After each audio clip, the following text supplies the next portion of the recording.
Assalamu alaikum. Welcome to the program. I'm Taimour, Shamil. Today we are going to discuss two top stories. The first one is that the 21-day long dharna, the protest has ended at Faizabad. Maulana Rizvi of Tehreek-e-Labbaik Ya Rasulullah has called off the sit-in, and he has asked his followers to vacate the area. 21 days, several people lost their lives, and this was a political matter. A religious party was having a sit-in at Faizabad. It was also a test for the government, for PMLN. Things certainly, there are challenges for PMLN, and this was a big challenge for the government, for the administration as well.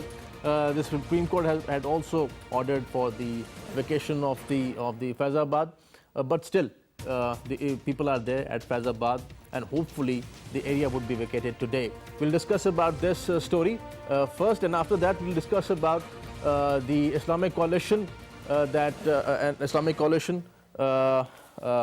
Military Counter-Terrorism Coalition that had its meeting on Sunday. Raheel Sharif, the former Chief of Army Staff of Pakistan, is the commander of this coalition. It took place on Sunday. Prime Minister Shahid Khaqan Abbasi has arrived in Riyadh, and he met the officials over there. He is on his visit to Saudi Arabia. We'll also discuss about this coalition against the terrorism. And these two stories are the top stories, and we'll discuss about this. Starting with the dharna, let me introduce our guests first. Our first guest is Mr. Javeed Sadiq. He's a renowned senior journalist. So welcome to the program. Our second guest is Senator Dilawar Abbas from PMLQ. So welcome to the program. Third guest is Mr. Ghulam Mujadid. He's a senior defense analyst. So welcome to the program. Javeed Sadiq, starting with the dharna that has been called off by the Tehreek-e-Labbaik Ya Rasulullah, the whole thing that you saw in the last 21 days, people in both twin cities went through, I would say, a difficult time. Yesterday we saw the climax. How do you see these 21 days, this whole political rift, I would say, Tehreek-e-Labbaik and PMLN, and then we saw the court? I think in the first place, there was no justification for any amendment in the law that became the cause of this whole protest. Who did it, why it was done, it has to be probed, and I think the people have a right to know as to what was the motive behind it. So this is now being discussed everywhere, and I think the court have also taken notice of it, and the court has asked the government to produce the report done by Raja Zafarullah committee. So let's see what's there in that report.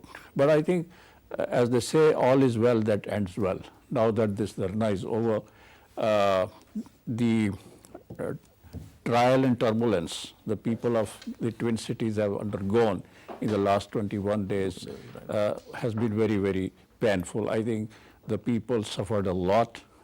Whosoever was behind it, whosoever made the mistake in amending the law, which caused this uproar, this protest in the country. The government has also made mistakes, in handling this situation. In the very early stage, the protesters, particularly this Tehreek-e-Labbaik, they were asking for the resignation of the law minister, because the amendment in a law or whatever summary is prepared for a change in a law or amendment in a law is done through the Ministry of Law. So logically, the law ministry or the Minister for Law was responsible for this. But this was a different case. It was. It was said that the bill was accepted by the Senate, and later the law ministry, there are obviously different points on this, that law ministry was just there to sign the document. Related to the political amendments. The law was basically meant to amend the political law. Right. But how this came into it, I mean, the oath that was affected or impacted by this change. So the whole thing triggered from there. Senator Abbas, this whole issue, 21 days, and the whole, I would say, this whole thing made hostage to twin cities as hostage. How do you see 21 days, and several people lost their lives? Yeah, I think first of all, as Sadiq sahab saying, this how the issue came up, and really it was a question of a one word change, which was the basic issue, and which has been made by the religious parties as an issue of the national level by creating this sort of state of affairs in the country, that not only in these two cities what has happened, it had started going all over Pakistan. Karachi was the other big hub, and it happened there. Then it came to the Punjab and southern Punjab as well. small towns and big towns and all that.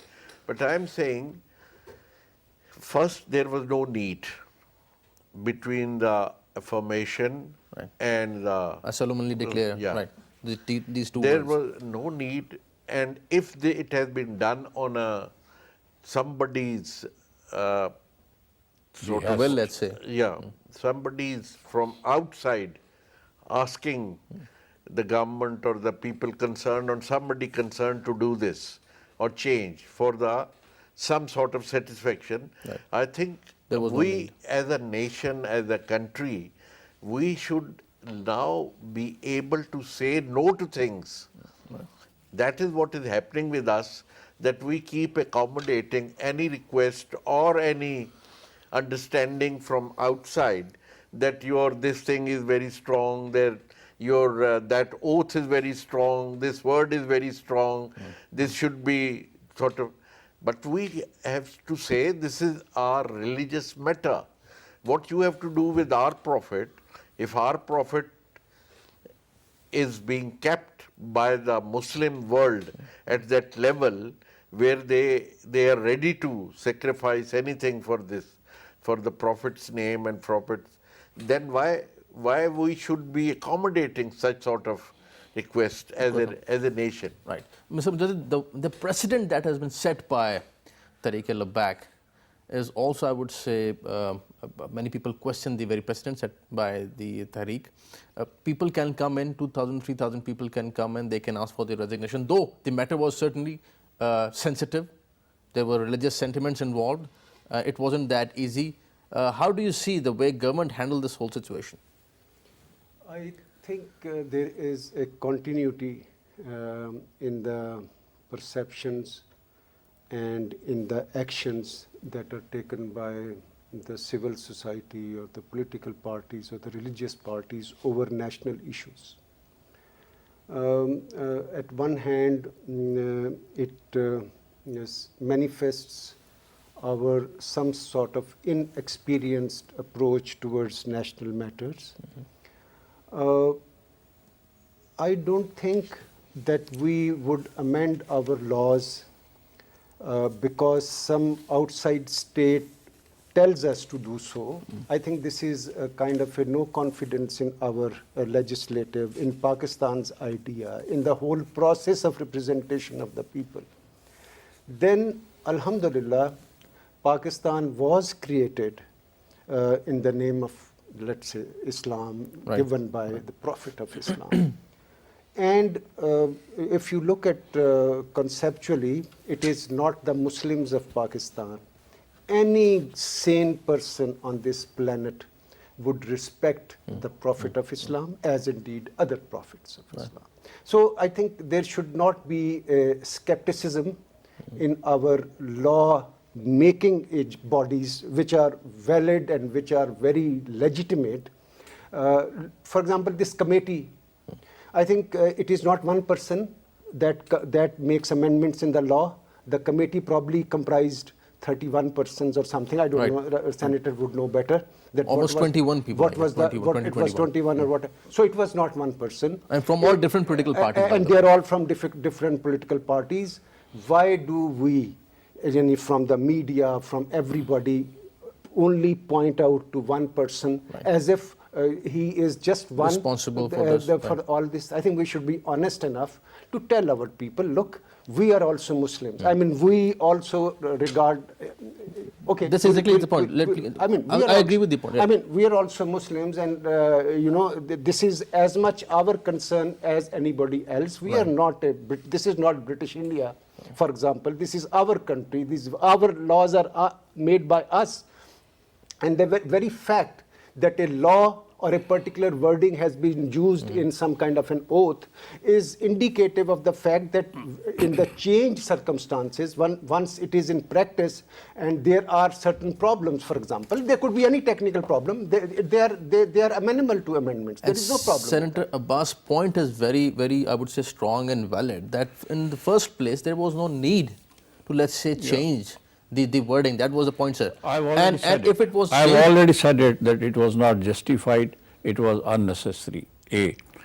B, amending a constitution or a constitutional phrase or a constitutional clause or amending a law is primarily the responsibility of the Ministry of Law. And of course, now the law minister says that there were 21, 22, 23 people and they were represented by all political parties, but ultimately when this summary is prepared, when the law is the draft, it is drafted by the Ministry of Law, then it is the responsibility of the law minister to check it, to read it, to reread it, and ensure that nothing wrong has gone into it, because that could create problem. And particularly on an issue as sensitive as this, I think they should have pointed it out there and then. And when it was pointed out, since then, a lot of delay was caused.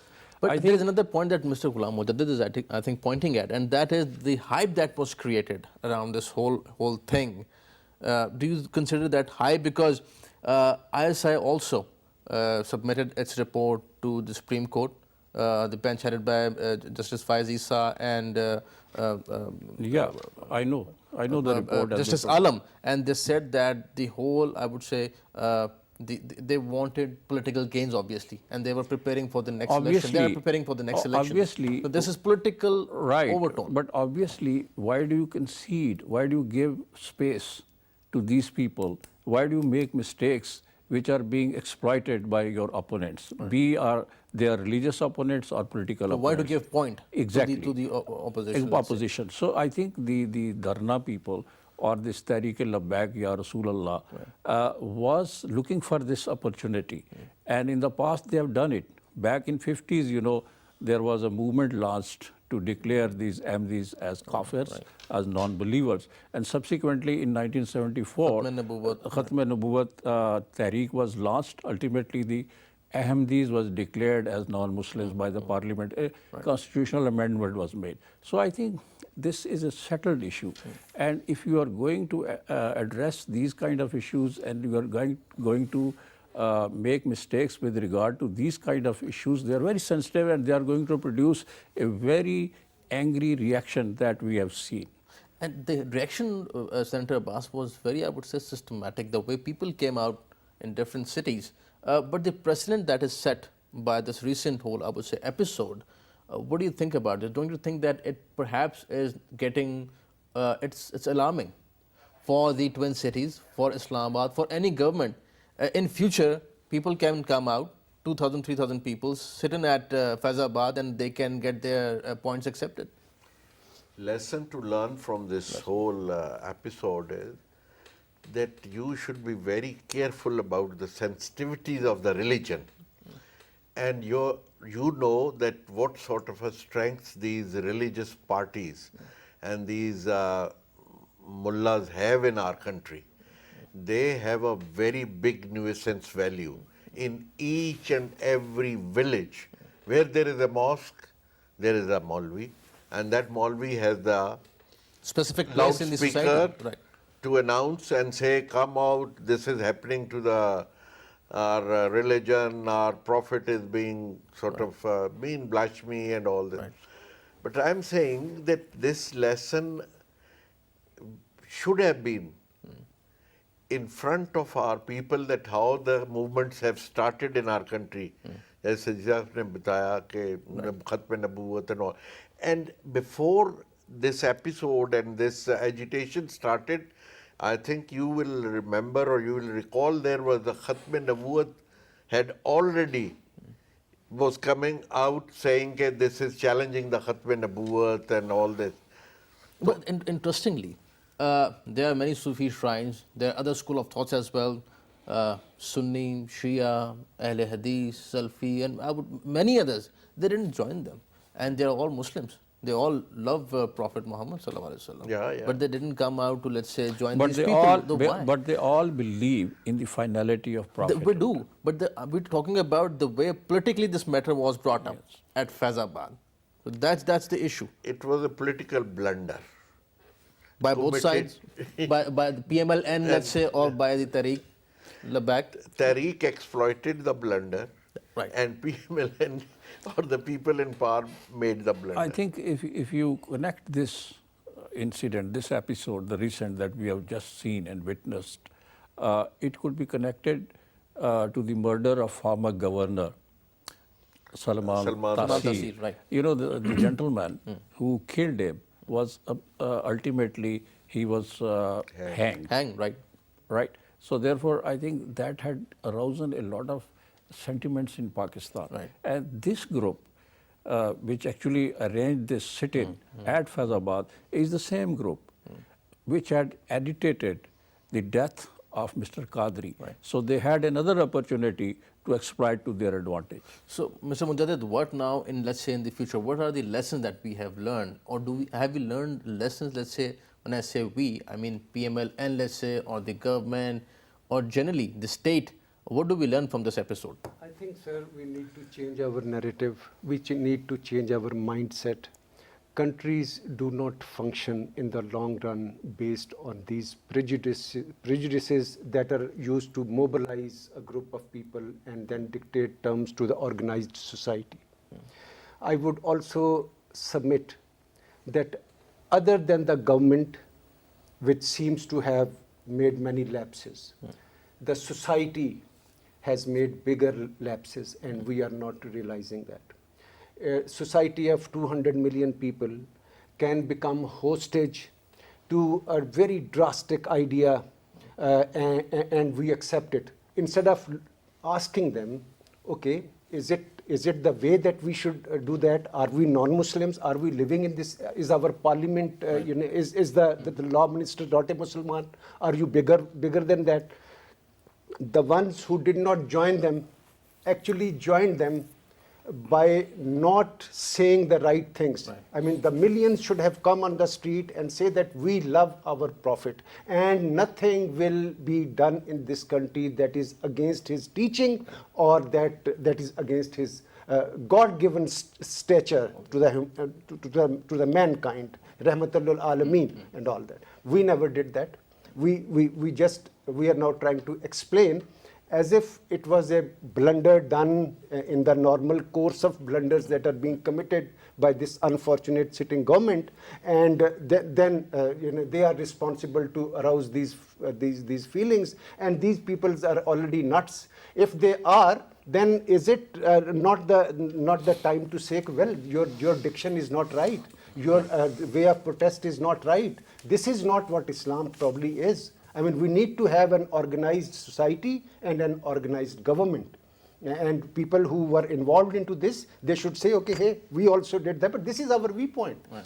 This is our viewpoint. So, Senator Abbas, all the points of Tariq al-Labak were accepted by the government. And there's also this debate that government shouldn't have accepted their points. Let's say, my question is that, do you think that the government had option to go, let's say, otherwise, because the government wanted these people to vacate the area, vacate Faizabad, let the people move freely, and they get the matter solved. So how do you see this? I think the government cannot use any excuse. Government is government, one. How government tackles the issue, that is Government's responsibility. I mean, they cannot shun their responsibility. Even calling army or giving the operation in the hands of a major general, or after all, one way or the other they brought into the army, and it was on the request of the civilian sitting government. And this is how they handled, because they have shown that they don't have the capacity to handle this. And perhaps they didn't want, the government didn't want the situation to aggravate. Yeah. Because if they would have, let's say, called for, let's say, But this is not force, the police would have been responsible, But government this- would have been responsible, and this would have aggravated the situation. Calling in, let's say, Rangers or Army, which people think are neutral, was perhaps a sane idea. But one thing I tell you, that there is a saying in Persian, and that is says that Gurba Kushtan Roze Avval, cat should be killed the very first day. They should have tackled, I mean, government should have vision, thinking what can happen if foresee. this, yeah, Right. they should have foreseen that from where it is going to come and how and where it should have been stopped. I believe that this is not the first time that the country or the capital of Pakistan has witnessed these kind of protests with religious connotations. Back in 1980, when Tehreek-e-Nafaz-e-Fiqh Jafriya, they had almost captured the civil secretariat in Islamabad, thousands of them. But the then government, led by General Ziaul-Haq, skillfully negotiated with TNFJ, and finally the Zakat and Ushur ordinance was amended, and the matter ended peacefully. Even in a dictatorship. Exactly. Subsequently, there were so many other sit-ins in Islamabad and Rawalpindi, which were handled in a skillful way. They were handled through negotiations and talks, and finally the whole things ended in a peaceful manner. This time around, either the government did not actually assess the situation in a scientific, accurate manner, that what's going to happen, whether this small crowd of 2,000 or 1,500 people are so small, or they do not have their connections around the country, throughout the country, or in the city. So I think it was a failure on the part of the government not to correctly assess the situation, and they did not actually formulate a corresponding response to that. And I think that was the mistake on the part of the government. The government has the means, the wherewithal and resources to assess the situation and subsequently come out with a responding strategy. Right. We'll take a break over here, and after the break we'll discuss our next top story, and that is Islamic Military Counterterrorism Coalition. It took place on Sunday in Riyadh, and Prime Minister Shahid Khaqan Abbasi has also arrived in Riyadh. We'll discuss about this news after this break. Stay with us.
Welcome back. Prime Minister Shahid Khaqan Abbasi has arrived in Riyadh along with Chief of Army Staff General Bajwa and Pakistan's Foreign Minister Khwaja Asif. On Sunday, the Islamic Military Counter-Terrorism Coalition was inaugurated and the Ministers of Defence Council also took place. And the theme of this coalition meeting was Allied Against Terrorism. 70% of the terrorist incidents that took place were in Muslim countries. And Muslim countries generally have been fighting terrorism. Talk about Syria, Iraq, Afghanistan, Pakistan, and many other countries have been directly hit by terrorism. So countering terrorism is the first and foremost thing for the Muslim countries. Saudi Arabia has taken the lead, and former Chief of Army Staff General Rahil Sharif is the commander of this coalition. The coalition against terrorism is a strong coalition of 40 countries, Mr. Javeed Sadiq. And how do you see this coalition that Pakistan is represented at a very, I would say, key position in this whole coalition? Prime Minister is there along with Chief of Army Staff and the Foreign Minister. What is the message from Pakistan and how do you see this coalition? Well, I think this coalition has been created primarily on the face of it to counter terrorism and extremism and radicalization in the Islamic world. And this is the number one challenge of the Islamic world at the moment. As you have mentioned, that hundreds of thousands of people, Muslims, have been killed throughout the Islamic world by the extremists, by the radicalized elements and extremists. So it's a problem indeed. And this 41 or 40 countries alliance, which has been created with an agenda to counter extremism and terrorism, I think it was the need of the hour. The good thing is that the former Chief of Army Staff, General Rahil Sharif, while addressing this organization, said it and made it clear that it is not against a country or a certain sect or a certain group of people. Its agenda is to eliminate extremism, terrorism from the Islamic world. Right. The Islamic world is considered to be the hub of extremism and terrorism. Yeah. And unfortunately, the worst hit countries in the world by extremism and terrorism are the Islamic countries. Right. So we need to devise a strategy to counter and neutralize this phenomena of terrorism and extremism. Pakistan is represented at this coalition. As I said earlier, former Chief of Army Staff General Rahil Sharif is the commander of this coalition. Syria, Iran and Iraq are not the members of this coalition. These are the countries that are outside of those 40 countries. Many people think that perhaps this coalition is against some other countries, let's say Iran for that matter. And we know the whole political scenario in Middle East. It is Iran versus Saudi Arabia, that's what people say. But Pakistan, let's say, is a part of this coalition. What is Pakistan's stance, and do you think that Pakistan is represented rightly?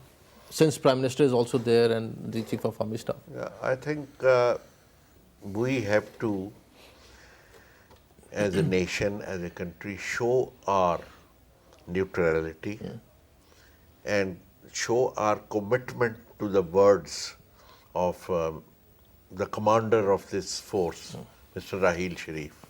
And Pakistan's, I think, major contribution is that services of Mr. Rahil Sharif, who is a known soldier, has been taken by this, and it has been accepted that he has the capacity to lead the 40 countries force. But I am 100% that it is not against any other country, any nation, any sector. It is being created to eliminate the terrorism from the Islamic countries. And I think this force will strike there with the consent of the country's representatives against terrorism, which will come up, which will be shown on any country's grounds. And for Pakistan, it is very important because we have been also hit very badly. Right. Yeah. Mr. Ghulam, Mujadid, since you have a background of forces as well, a senior defense analyst, 16 years on in Afghanistan, more terrorist organizations have sprouted. We have Daesh over there, Jamaat ul Ahrar, ETIM, TTP, many others. We have Boko Haram in Africa. Also, almost 300 people were killed in Egypt recently, and they were there on a Sufi shrine. We have seen that. Pakistan has seen that. Many Sufi shrines have been attacked in Pakistan, Imam Bargahs, mosques as well. These terrorists have been somehow attacking the Muslims. So this coalition of 40 countries is against the terrorism that is targeting Muslims and non-Muslims alike. That is true, that is a fact. And we have to see that these terrorists that are situated in Afghanistan, in Nigeria, in Egypt, the ones in Pakistan itself, are they the people sent from outside, exogenous to the countries, or they are intrinsic to the societies that they are harming? This is an important question, because if they have some external source of mobilization and recruitment and then induction into the target countries, that's a totally different scenario. If they are being produced internally, indigenously, then there is, other than the militancy and all that, there is a problem with the societal norms and values and ideologies and political adjustments and economic equality within that particular society. And if the phenomena of terrorism, extremism, extremism, by the way, cannot be imported as an ideology or exported as an ideology. It develops in a particular polity, in a particular society, and in a particular environment. You are absolutely right. So I think this coalition, its very nomenclature and its very claim is that it is not going to, perhaps as it appears now, it doesn't have the probably the competence or the resources that, like NATO, there will be forces that will be sent. Maybe the arrangements are made later and all that, but presently they are just going to enable a particular state with the information, with the strategy to counter it, with the resources, with economics, with political means and support. Sharing as well. Intelligence, absolutely right. So they are going to do that just to increase the capacity of a particular country to fight extremism and terrorism. Because there are also weak countries, Mr. Javeed Sadiq, in this coalition. There are strong countries and weak countries. Weak countries, certainly they don't have the capacity to fight these terrorist organizations. Afghanistan, for example, I would say, many other countries.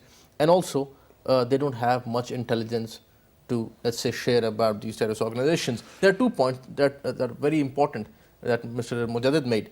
That, first of all, we have to understand the very nature of terrorism. Is it internal threat or an external threat? If it is internal, let's say, that then all the Muslim countries, they have to also work on governance as well.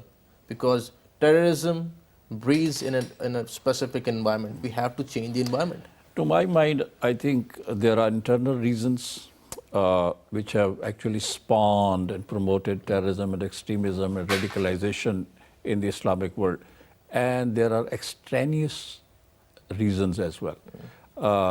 I would refer the onslaught of the Red Army in Afghanistan back in 70s, and to counter Red Army, the Soviet Army in Afghanistan, and to oust it from Afghanistan, the United States of America and the Western world, China and the Islamic world, they joined hands to bleed that army and finally pushed it out of Afghanistan.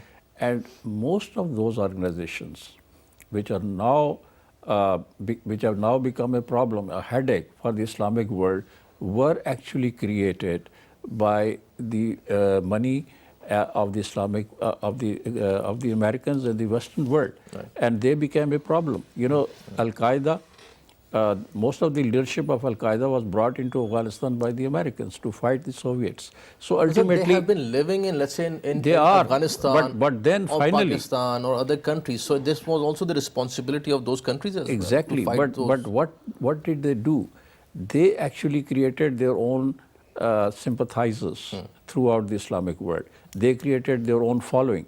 So that has now become problematic. And that was a weakness on the Muslims, on the part of Muslim countries. And also, I think one more important thing that I wanted to say about this coalition is that some of the countries have a better experience or more experience of fighting terrorism and extremism. They have been able to do it. For instance, Pakistan has been able to fight this extremism and terrorism successfully. And probably the Islamic world wants Pakistan to share its experience with them. That's one good thing. And if other Islamic countries have been able to achieve a measure of success against extremism and terrorism, they could also share their experience with other Islamic countries. How do you see the success of this coalition, Senator Abbas? That this is also a very important point, that Pakistan has successfully fought, I would say, Al-Qaeda, TTP, Jamaatul Ahrar, ETIMM, Daesh for that matter, recently. Launched many successful operations from Rahe-Rast, Rahe-Najat, Zarb-e-Azb, Raddul Fasad and Khyber 4. So there are expertise on the Pakistani side. Daesh is the new threat. How do you think that this coalition is going to address this issue of Daesh and terrorism? I think a lot will depend on the key point of intelligence sharing between these countries. Pakistan has also come over and handled this mess and nuisance by intelligence sharing. Right. Because before it had been happening to Pakistan in our northwest frontier area, KPK area, where Swat was very badly hit, and Pakistan Army had to launch a very strong operation there. Similarly, as it is that Pakistan has gone through, as they say, on-hand experience, and that experience has to be shared with the other countries, Islamic countries, which are facing. And I think it's one thing very good that Raheel Sharif is heading this coalition force. So he has the experience of handling all this, and he knows the importance of the intelligence which has to be gathered. I am sure he will be contributing a lot in all this, in the coalition force created to eradicate this menace of terrorism. So, Ghulam Mujadid, this enemy is a faceless enemy, in a sense that they have been operating all over, I think, all the continents almost, and specifically the way they have targeted Muslims in Muslim countries. This is an ideology, I would say. This is. Do you think this is an ideology, or do you think this is nexus between crime and terrorism? I'm talking about the nature of terrorism. Or do you think that we don't know exactly where the enemy is? So to fight an enemy who doesn't have, I would say, a specific area, how would you fight an enemy like that? Yeah, that's a very, very fundamental question, very profound question, profound inquiry, profound question actually, that what is it? Every scenario of terrorism has an economy of conflict and crime associated with it. It is automatic. And they earn their bread, they earn their economics and all that. They create an economics around the conflict, around terrorism and extremism. Right. It benefits them in so many ways. This is an industry. It is an industry, and that is why, it is very difficult to dismantle it. About its being faceless and being area or territoryless, well, it is neither faceless nor it is territoryless, because it operates from a particular area which you can point out, and they have their declared intentions, they have their declared strategies. More importantly, they have their recruitment and mobilization base within that environment or that society as a whole, if it is a country or something.